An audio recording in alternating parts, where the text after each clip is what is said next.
6/6/2026 இன்னைக்கு சனிக்கிழமை திருப்பதி வெங்கடேச பெருமாளுடைய நாளில் ஒரு செய்தியை இந்த உலகத்தில் வாழும் அனைத்து ஆன்மீக பக்தர்களுக்கும் பெண்களுக்கும் இளைஞர்களுக்கும் நான் ஒரு செய்தியை பதிவு பண்ணுகிறேன்.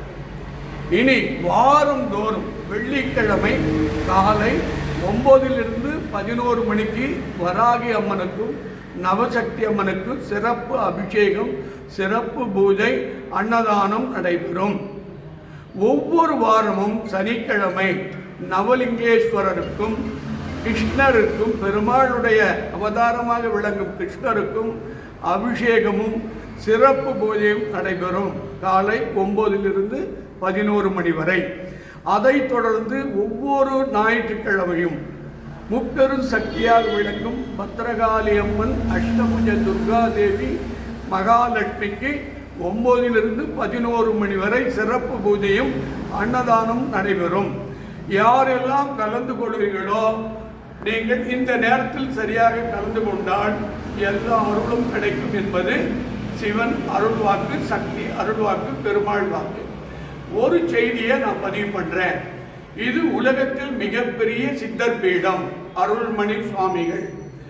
இன்று நான் தமிழகத்தினுடைய பொறுப்பேற்றிருக்கிற வரலாற்றினுடைய இளம் தலைவர் அன்புக்குரிய மாண்புமிகு விஜய் முதலமைச்சருக்கு, அனைத்து அமைச்சர் பெருமக்களுக்கும் என் நல்லாட்சிகளையும் நல்வாழ்த்துக்களையும் தெரிவிக்கிறேன்.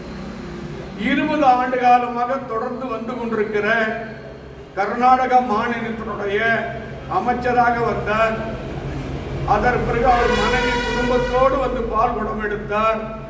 துணை முதலமைச்சராக பொறுப்பேற்றார்.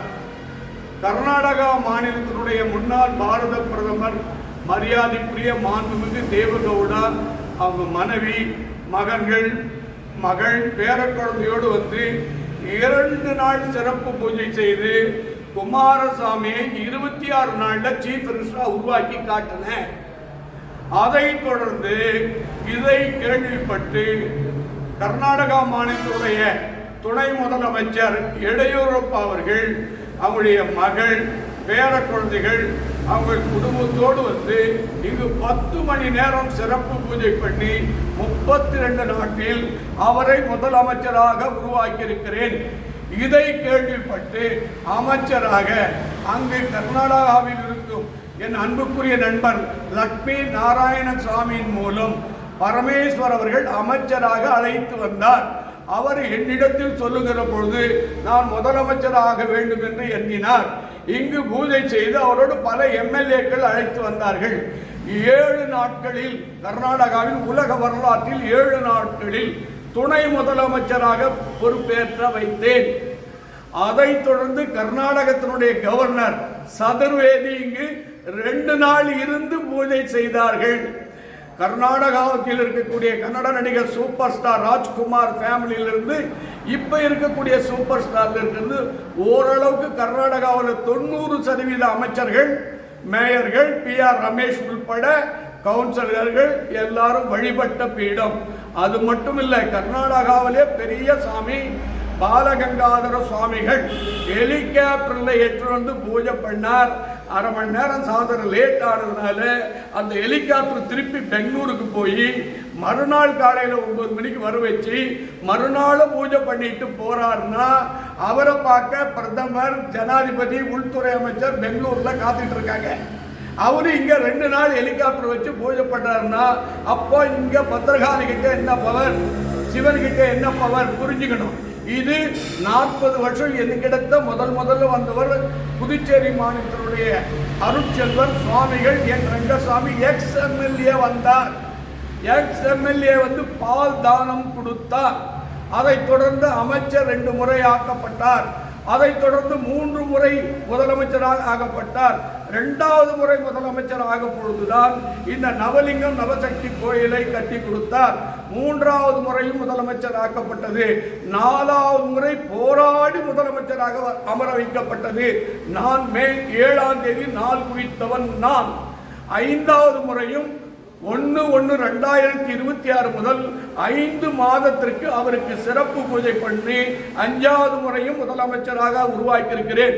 இதுவரை என் கோயிலில் 9 முதலமைச்சரை உருவாக்கியிருக்கிறேன், 9 மத்திய அமைச்சர்கள் உருவாக்கியிருக்கிறேன், 27 அமைச்சர் பெருமக்கள் இருக்கிறார்கள். இப்போது கர்நாடகாவில் பதவியேற்றிருக்கக்கூடியவர்கள் 7 பேர் இங்கு வந்து வழிபட்டவர்கள்.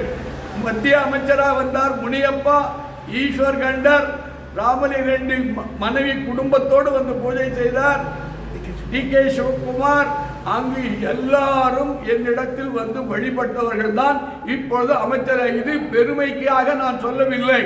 அருளை கண்டுபிடிக்க வேண்டும், நல்ல சித்தரை கண்டுபிடிக்க வேண்டும். நான் ஒன்று மட்டும் உங்களுக்கு சொல்றேங்க, எத்தனை முதலமைச்சர்கள் ஹெலிகாப்டர்ல இறந்திருக்காங்க தெரியுமா? எத்தனை முன்னாள் பாரத பிரதமர்கள் ஹெலிகாப்டர்ல சுற்றி விழுந்து சாகடிச்சிருக்காங்க தெரியுமா? எத்தனை துணை முதலமைச்சர் ஹெலிகாப்டர்ல இறந்திருக்காங்க தெரியுமா? ஒரு சன நேரத்தில் எல்லா சங்கடமும் நடந்துட்டோம். யாரும் பலசாலி இல்லை, யாரும் பலவீனமானும் இல்லை. எப்பேற்பட்ட மகானும் எப்பேற்பட்ட சித்தர்களும் கிரகத்துக்கு உட்பட்டவர்கள் தான். நானும் சேர்த்து நம்பிக்கை, உண்மை, ஒழுக்கம். இவர் என்னுடைய 40 ஆண்டு கால நண்பர், கர்நாடகாவின் மிகப்பெரிய செல்வ சீமான். இவர் தர்மசாலாவினுடைய பெரிய சாமி. அவர் என்கிட்ட 1 மணி நேரம் நான் அவரோட தனிமையா ஒரு ரூம்ல அவருக்கு நான் பிளஸிங் சொன்னேன். நான் சொன்ன 3வது நாள் அவர் ராஜ்யசபா எம்பியாக பொறுப்பேற்றார். எனக்கு சால்வை, வெள்ளி, டாலர் கொடுத்து மரியாதை. கர்நாடகாவில், இந்தியாவில் என்கிட்ட டெல்லி சந்திராசாமியிலிருந்து குஜராத் மடாதிபதி, உத்தரப்பிரதேச மடாதிபதி, என்கிட்ட வராத நேபாள் மன்னர் வம்சம் எல்லாம் வந்தாங்க. ஆகவே உண்மை, ஒழுக்கம், சத்தியம் ஒரு மனிதன் வாழ்க்கைக்கு உயர்வு. இந்த செய்தியின் மூலம் எல்லாருக்கும் எல்லா அருளும் கிடைக்கட்டும் என்பது அம்மன் அருள்வாக்கு. எத்தனை நிமிஷம்?